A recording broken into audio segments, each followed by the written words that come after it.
Good afternoon and hello again. This is Matt Gaspers, Managing Editor of Catholic Family News, and I'm reporting for the Fatima Center from the Eternal City on the Synod on Young People, the Faith, and Vocational Discernment.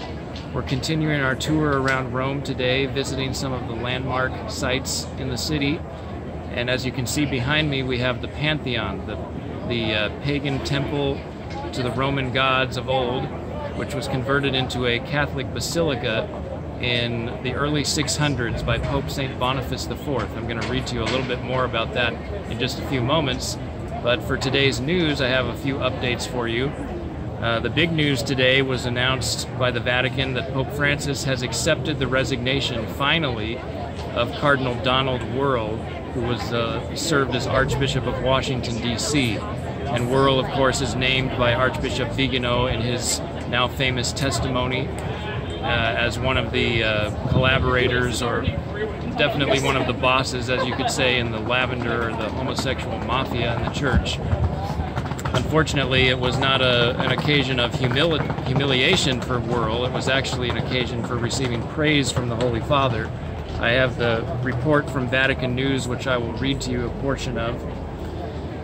So it says here, in a letter addressed to Cardinal Wuerl, Pope Francis said, quote, "I recognize in your request the heart of the shepherd who, by widening his vision to recognize a greater good that can benefit the whole body, prioritizes actions that support, stimulate, and make the unity and mission of the Church grow above every kind of sterile division sown by the father of lies." So here again we have Pope Francis saying that men like Archbishop Vigano are basically doing the devil's work, when in fact they're doing the Lord's work of exposing the truth in the light of day. And the Holy Father goes on to compliment Cardinal Wuerl's so-called nobility, which the Pope claims has led him not to choose this way of defense.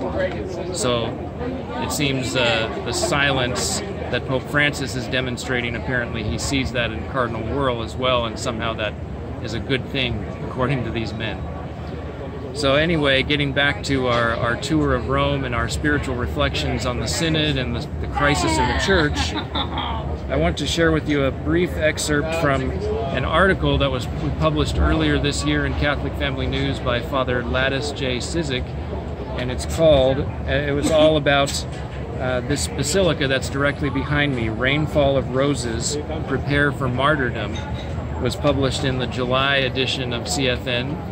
I'll try to get that up on the website if I can, so you all can have a look at it. So this basilica was renamed St. Mary and All the Martyrs. And I'm going to read to you from Father Cizik's article to give you a little background. The rainfall of roses from the top of the Pantheon in Rome is a tradition of the Church that we call to mind on Pentecost Sunday.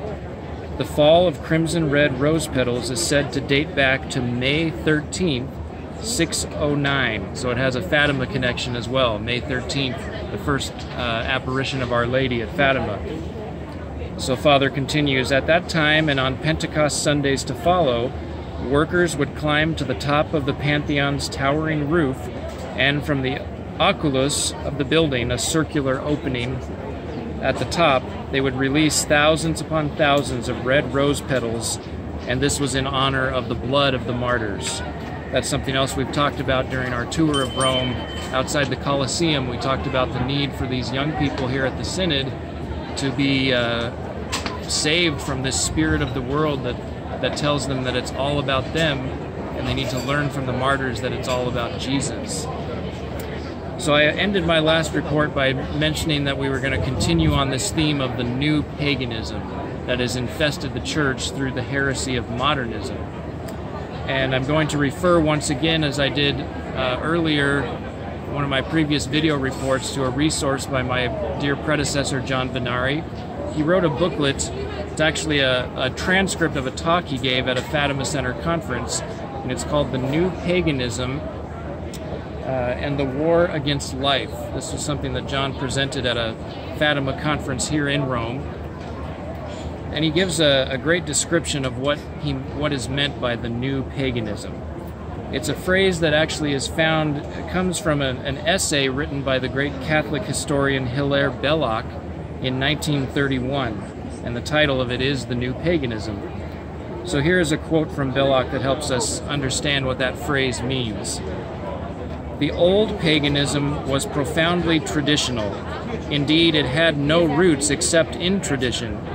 Deep reverence for its own past and for the wisdom of its ancestry, and the pride therein were the very soul of the old paganism.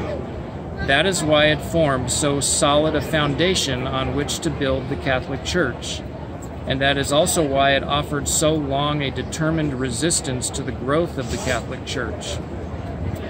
But the new paganism has for its very essence contempt for tradition and contempt for ancestry. It respects perhaps nothing, but least of all does it respect the spirit of "our fathers have told us," end quote.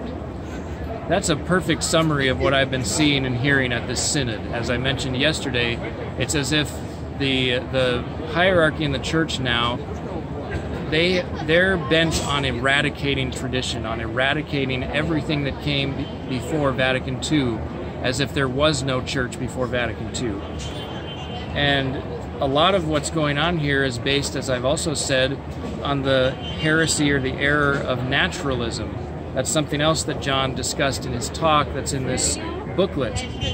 So he says, the central tenets of the new paganism come from the forces of organized naturalism. And he provides a quote from Cardinal Pie of Poitiers. Naturalism is more than a heresy. It is pure, undiluted anti-Christianism. Naturalism denies the very existence of revelation. The great obstacle to the salvation of the men of our day, as the Vatican Council I points out in the first Constitution on Doctrine, what hurls more people into hell nowadays than at any other epoch, is rationalism and naturalism, end quote. So interestingly enough, this theme of naturalism was actually discussed in a document that was released a couple of weeks before the Synod began. This document was submitted to Archbishop Charles J. Chaput, the Archbishop of Philadelphia, and he decided that it was so well written and it so needed to be disseminated widely that he asked that it be published, and it's been disseminated by First Things. So Archbishop Chaput, as you may have heard, he's also come out pretty strong opposing the fact that LGBT was included in the working document, which is an outrage. It's blasphemous.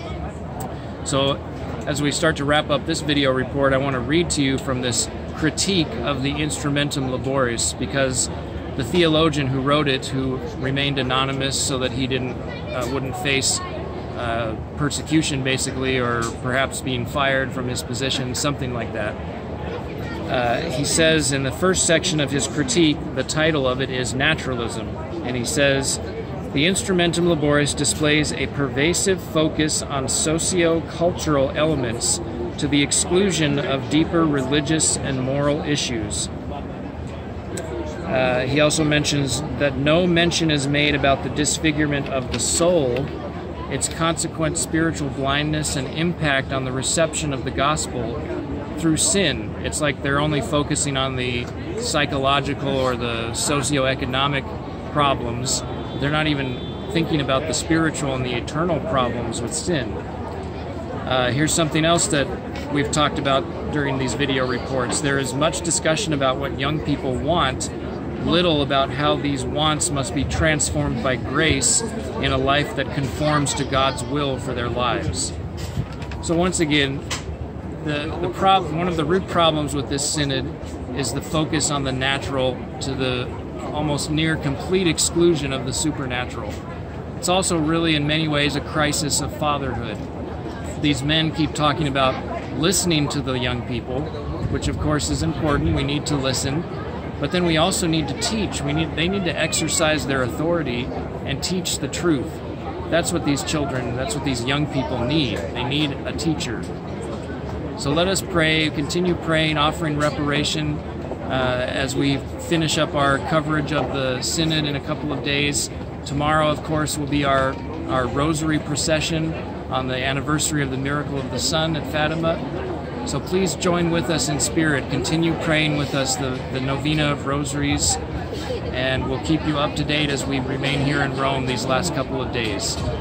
Matt Gaspers reporting for the Fatima Center. God bless you.